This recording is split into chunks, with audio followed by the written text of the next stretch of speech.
beautiful people. So we're going to see in this video a very important topic which is called brain lateralization.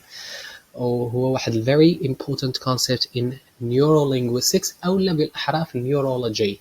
اللي كندوي على النيورولوجي كما قلت لكم من قبل، فاحنا كندوي على علم الاعصاب اللي كيتكلم يعني تيتكلف بالدماغ، وكذلك يعني السلسول ديالنا او كما تسموا يعني العمود الفقري. اذا هذا كامل كيتسمى يعني الجهاز العصبي الى اخره.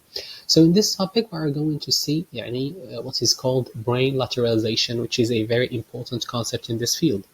إذا كما كنعرفوا ملي كندوي على brain lateralization I'm going to draw some aspects here. You will notice that هاد البرين اللي قدامك دابا كيتكون من two parts. عندنا left hemisphere اللي هو قدامكم دابا، ثم عندنا right hemisphere، وهادشي كلكم عارفينه in an easy way، راه كلكم عارفين هاد الحاجه.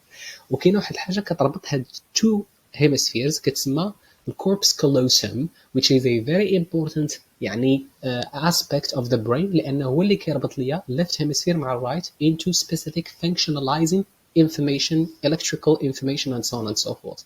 اذا باش نقدروا نديروا واحد لا كونيكسيون باش تدوز من هنا وتدوز من هنا وتدوز من هنا وتمشي لهنا وتمشي لهنا، او لا كوجنيتيف بروسيس من هنا لهنا لهنا لهنا لهنا لهنا، كيعاونني داك الكوربس كالوسم باش ندوز دوك الالكتريكال ماثيماتيكال ديسكريبشنز اللي كيوقعوا عندي في البرين.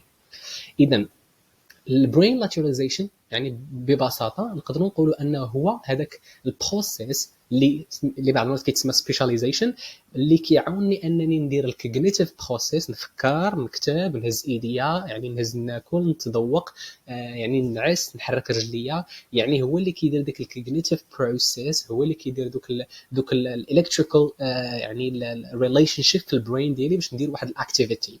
كتلاحظوا معايا ان في هاد ملي كندوي على رايت هيمسفير ولا ليفت هيمسفير كاين واحد المعلومه مشهوره، يعني ماشي ضروري تكون كتقرا شويه على علم الدماغ، كتعرف بان ليفت هيمسفير هو اللي كيعطي الحركه اليد اليمنى. اذا العكس، بحال بغينا نقول العكس، والرايت هيمسفير هو اللي كيتحكم في اليد اليمنى الى اليد يعني اليسرى. اذا بغينا نبسطوها، راه الدماغ ديالك الايمن كيتحكم في اليد اليسرى، والدماغ ديالك الايسر راه كيتحكم في اليد يعني اليمنى. يعني بحال بغينا نقولوا العكس، يعني النصف الايمن كيتحكم في الايسر والنصف الايسر كيتحكم في الايمن، العكس.